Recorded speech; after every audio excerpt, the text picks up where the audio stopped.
Stocks को एक बार discuss करते हैं। पिछले 2 हफ्तों से स्ट्रॉन्ग मूव थी केमिकल स्टॉक्स में, लेकिन क्या अब ये फ्रिजल आउट हो रही है? नए ट्रिगर्स क्या आ सकते हैं और क्या प्राइस हाइक एक बड़ा ट्रिगर हो सकता है और कैसे अप्रोच करना चाहिए इन्हें? पिछले महीने में कौन कौन से स्टॉक्स में प्राइस हाइक को लेकर क्या क्या अपडेट्स हैं, सौमीत हमें बता रहे हैं। सौमीत बताएं।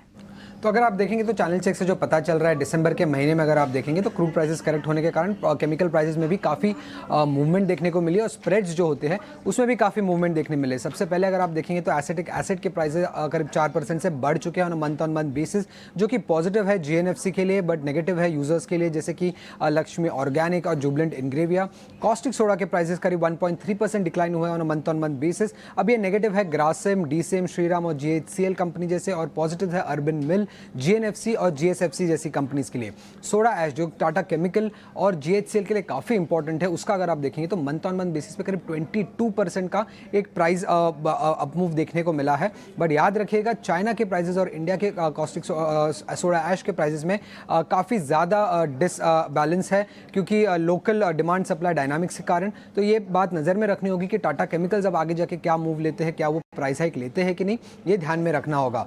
थैलिक एनाइड्राइड की अगर हम बात करें तो वहाँ पे करीब 2.5% का मंथ प्राइस इंक्रीज देखने मिला है, जो कि पॉजिटिव है थिरुमलाई केमिकल और आईजीपीएल के लिए। और पाम कर्नल ऑयल जो कि एक रॉ मटेरियल है गैलेक्सी सर्फेक्टेंट के लिए, उसका प्राइसेस करीब 1.1% से गिर चुका है। तो थोड़ा बहुत पॉजिटिव मूवमेंट हमें गैलेक्सी सर्फेक्टेंट के भी रॉ मटेरियल प्राइसेस में देखने मिल सकता है। अब स्प्रेड्स की अगर हम बात करें तो वहाँ पे कैप्रोलैक्टम बेंजाइन का जो स्प्रेड है वो करीब 10% से बढ़ चुका है मंथ बेसिस पे, जो कि पॉजिटिव है जीएसएफसी के लिए। इथाइल एसिटेट एसिटिक एसिड का जो स्प्रेड है उस पर कॉन्ट्रैक्शन देखने मिला है 2.5% का ऑन मंथ बेसिस, जो कि नेगेटिव है लक्ष्मी ऑर्गेनिक और जुबलेंट इंग्रेविया के लिए। एसीटोन बेंजीन की अगर हम बात करें तो वहां पे भी एक 2% का मंथ कॉन्ट्रैक्शन देखने मिला है, जो कि मार्जिनली नेगेटिव हो सकता है दीपक नाइट्राइट के लिए। पीवीसी और वीसीएम की अगर हम बात करें तो वहां पे जो स्प्रेड है वो करीब 4% से कॉन्ट्रैक्ट हुआ है, जो कि नेगेटिव है केम्प्लास सनमार्क के लिए।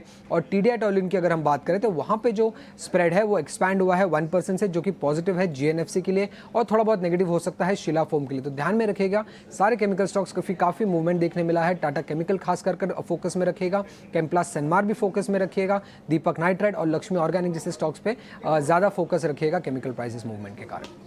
सौमीत, इस काफ़ी टेक्निकल लिंक में से कौन से ट्रेड्स पॉसिबल हैं ये डिस्कस कर लेते हैं। शुक्रिया ये अपडेट देने के लिए। तो जो स्टॉक्स अभी सौमीत बता रहे थे और जिस तरह के price hike, soda ash, in fact सारे केमिकल प्राइसेस में कहीं ना कहीं चेंजेस हैं, लेकिन जो सिग्निफिकेंट चेंज दिख रहे हैं उसमें से एक सोडा ऐश है। मंथ ऑन मंथ लगभग 22% की यहाँ पर बढ़ोतरी हुई है। तो और वो किसके लिए पॉजिटिव है? जीएचसीएल के लिए और टाटा केमिकल के लिए। टाटा केमिकल एक अच्छे अप ट्रेंड में भी है, क्या इसमें भी आगे फर्दर मूव बनी रह सकती है? जीएचसीएल और टाटा केमिकल दोनों को डिस्कस करते हैं। बताएं जतन, दोनों स्टॉक्स को एक बार चार्ट चेक करके बताएं। देखिए जीएचसीएल और टाटा केमिकल दोनों ही चार्ट अप ट्रेंड में है। और अगर जो मैं एक फेवरेबल रिस्क रिवॉर्ड की मैं अगर जो बात करूं तो मेरे को लगता है कि जीएनएफसी में एक पॉसिबिलिटी है अपसाइड पोटेंशियल का ज़्यादा। मेरे को लगता है कि ये 825 से लेके 830 तक का अपसाइड पोटेंशियल है। इसमें पिछले 2 दिनों से ये थोड़ा साइडवेज कंसोलिडेट कर रहा है। अगर जो डिप आता है अराउंड 780 775 की रेंज में, तो डेफिनेटली ये लॉन्ग कैंडिडेट बन जाता है।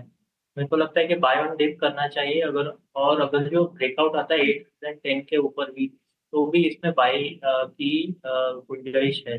तो इसके लिए दोनों ही सिचुएशंस में ये लॉन्ग करके चला जा सकता है, पर मैं 830 के टारगेट्स के लिए।